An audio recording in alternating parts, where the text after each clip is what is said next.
デイモン生活相談センター、次の相談者の方どうぞ。高橋亀32歳、既婚者で2人の子を持つ父親です。私には100万円近い借金があります。なるほど。ではその経緯をお聞かせください。はい、私は27歳までフリーターでしたが、友人の紹介で広告代理店で DTP デザイナーとして働き始めました。 DTP、 チラシやポスターをデザインする仕事ですね。ええ、しかし今でいうところのブラック企業でして、ボーナスも残業代も出ず、休日出勤も無給でした。ちなみにお給料はいかほど？10万円台とだけ言っておきます。ほほう、確かに労力に見合ってないかもしれないですね。だけどそこには尊敬している先輩がいました。デザインは未経験でしたが、その人の下で勉強し、自分のデザインを形にすることができるようになったんです。収入が厳しくともやりがいのある仕事、なんと素晴らしい。仕事にも慣れてきたある日のことです。高橋くん、聞いてほしいんだけど。何？お、海流じゃん。妊娠したの。経済状況を考えるとそこは。いえ、不安もありましたが、彼女と産み育てることを決めました。家族を養うため必死に働きました。しかし給料に変化はなく、養育費など出費だけがどんどんかさみ、ついにうつ病になってしまいました。今のままじゃダメだ、転職しよう。危機回避、一件落着ですね。とはいかないんですね。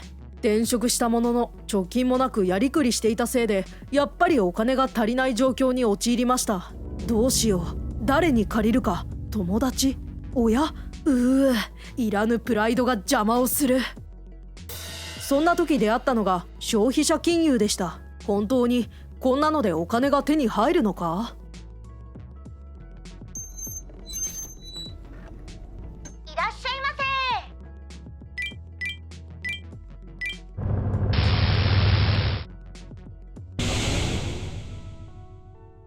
せ。なんだ簡単じゃん。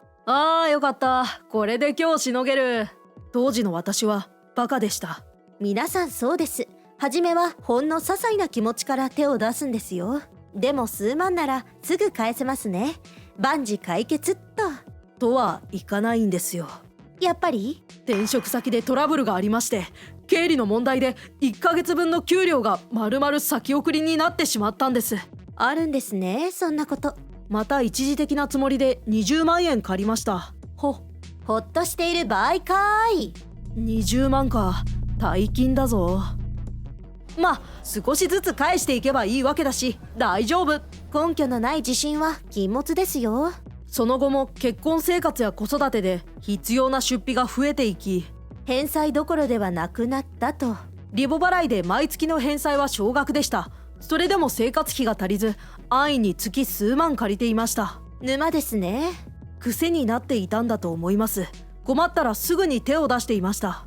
そしてある日、そういや俺の借金っていくらなんだっけ。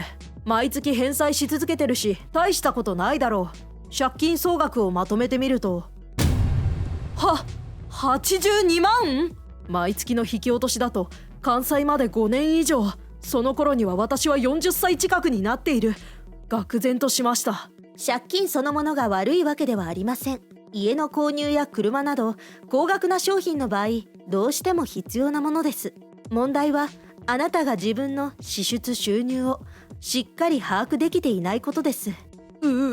高橋さん、完済までの計画を一緒に考えていきましょう。はい、実は今日息子の誕生日なんです。けど今日もカツカツで。安心してください。隣に ATM ご用意してございます。いやー助かります。